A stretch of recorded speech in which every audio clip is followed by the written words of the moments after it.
So I've had a lot of people ask me after the fact, how do I tie this thing down? I'll show them initially, but in the excitement of the new deal, people forget. And so I had a really good customer say, man, you should do a video. So this one's for Johnny Platinum.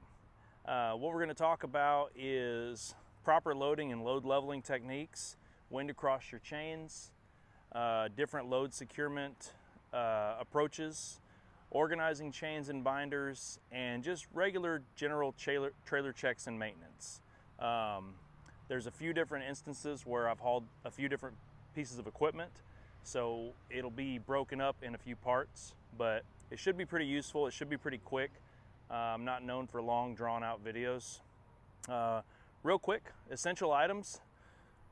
I always keep a set of gloves in the trailer. The chains get hot. There's sharp edges on the metal from the binding, and this thing is absolutely essential. This is just an old stick. I used to have a piece of rebar I used. I used an old golf club for a while, but you'll notice I've got a piece of tape on here. What I do is I will set this in a trailer pocket. And you see how it's really high right now? Well, as I drive up on the trailer is going to compress, and when this tape gets right about there, I know I've got a really good load distribution. You'll see a few examples of it in the videos. Right now my trailer's not hooked up, so we're high in the sky. It's got a little hook on it. I'll use it for reaching out, grabbing chains. Sometimes you've got to push the chains through a tube. Super handy. The other thing,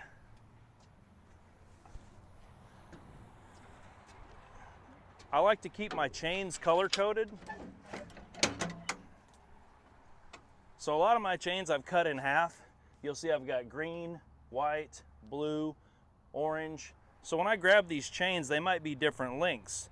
So I'll grab my chain out, throw it off to the side, and I know I've got the proper length chain. I hang my binders sideways so they don't walk out and disconnect. And pretty basic on the chain organization. On my bumper pull trailer,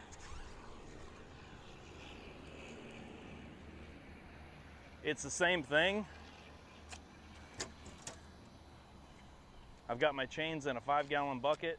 I've got them separated by length. I got my straps rolled up in a different 5-gallon bucket. So being organized helps. You know what you got. You know if you need something else. So watch the next few videos. If you find the information useful, great. There's a million different ways. There's 1,000 different opinions on how to do this. I've been really lucky. I've never lost a load. I've never had any issues. So I feel like the way that I do it works really well. Again, you'll have 1,000 other opinions, and the trucking experts will come out of the woodwork. But ultimately, this has worked great for me for many, many years. So thanks for watching, and I hope you enjoy. So I want to touch real quick on your initial inspection and your general, just a general inspection before you roll out. I know people will overlook that. They know their trailers. I pull this trailer all the time. We just got it back from the shop. You'll see where they marked the wheel studs, so the wheel studs aren't loose. A real quick deal I like to do is I'll grab the tire and I just kind of lean a little bit. And what I'm checking for loose bearings. This is my personal trailer. Check it out. A little bit of movement, but watch this. I don't know if you can see that, but you see how the whole thing's moving, maybe 1/8, 1/16 of an inch. So I need to get in there and snug those bearings up. Something like that, you're gonna get a bunch of heat. You could get some failure going down the road. So a real quick walk around. Something I noticed on this one, I'm just checking to make sure all my clips are in shape, making sure all my lights are on, still in the pockets. Of course, I'd normally check it out with it hooked up to the truck. But as I came around right here, it's a fairly new tire, so I'm not sure what happened, but I mean, look at that. So before I want to go anywhere, I definitely want to address that, you know. Probably going to hook it up and look at getting a new tire, because this is my primary trailer. Just things like that. General securement. If you're doing a gooseneck, same thing. I've had these loosen up on me right there. So we need to get in here. But look at that. Hand tight.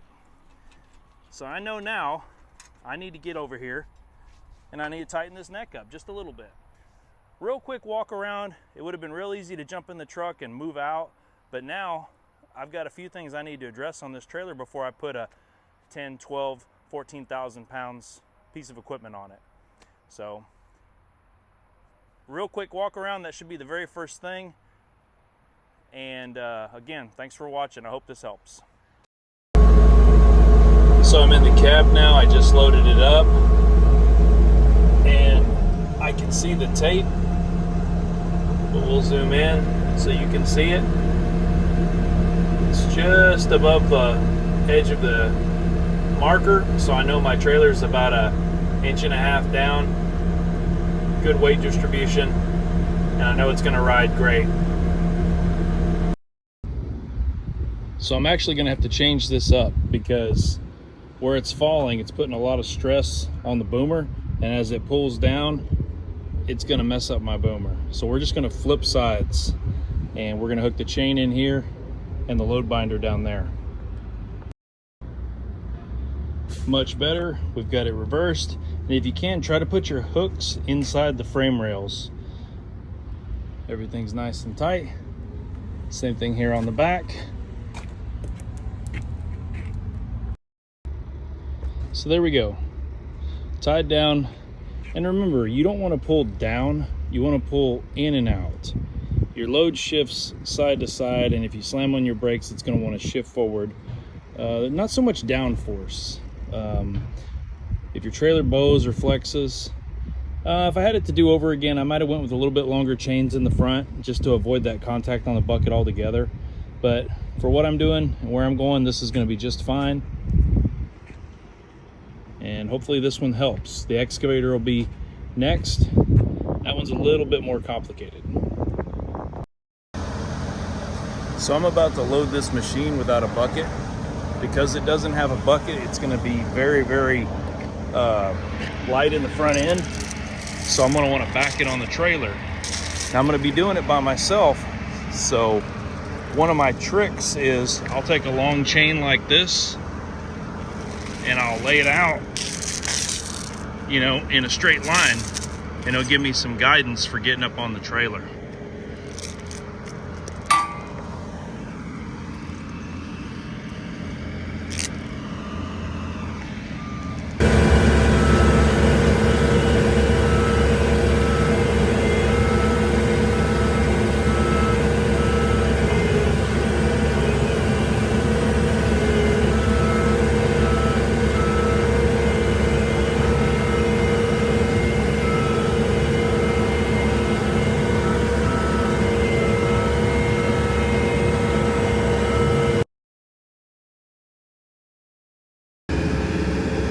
Now I had a unique situation here. It's too short to run a chain, but don't be afraid to just hook into the rail and hook in for a solid connection. And then the way I do the slack is I'll lay my load binder out, drop my chain in, hook it in the pocket, right? And then I'll just kind of, you know,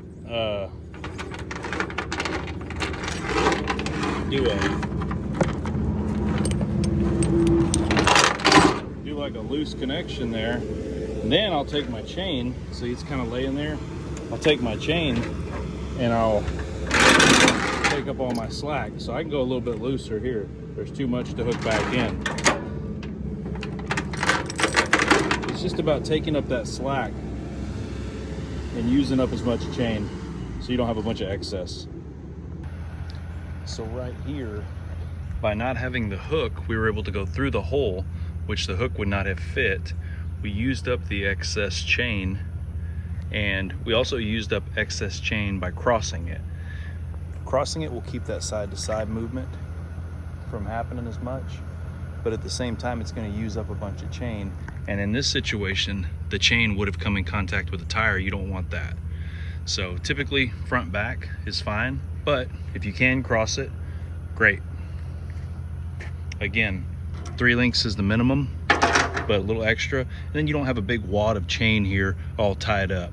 You're using up your chain over there, and keep your hooks inside the rails.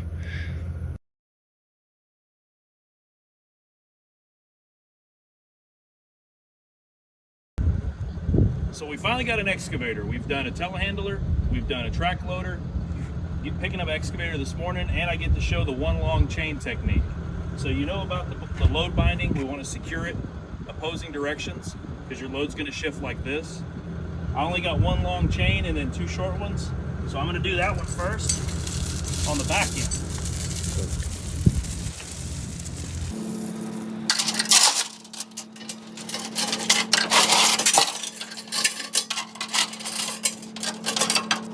Remember, we're trying to take up as much slack as we can on the chain as possible. We don't want a big wad of chain just hanging out. Got a lot of chain here.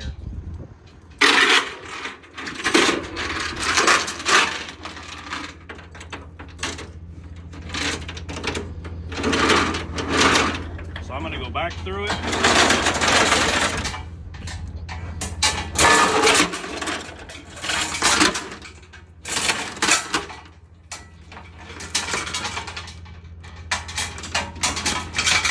Try to use up as much chain as I can.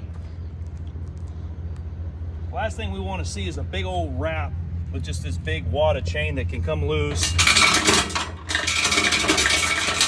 Give you problems going down the road.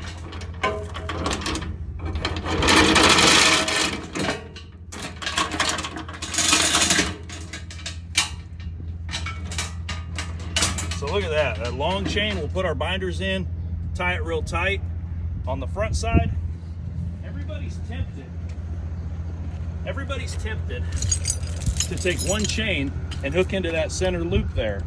And it's got a big X on it. That's not a tie down point, that's a recovery point if you're trying to get towed out of the mud or something.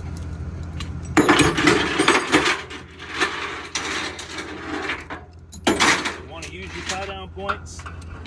We got lucky with the hooks on this one.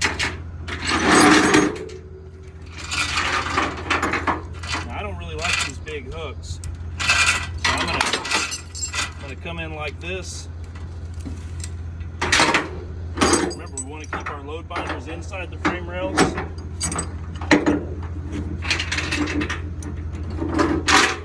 And then we'll just run her down. And we'll go the other way. You don't want to run these all the way down to where you don't have any threads exposed. A good rule of thumb is 2 fingers. You want to have at least 2 fingers showing. We'll suck it up, we'll make it tight. To be within the DOT rules, we're going to put something over the boom here. So anytime you've got something with a boom, they want to see a load securement on this as well. Probably because it pivots. But I'm just going to do the same thing on the other side.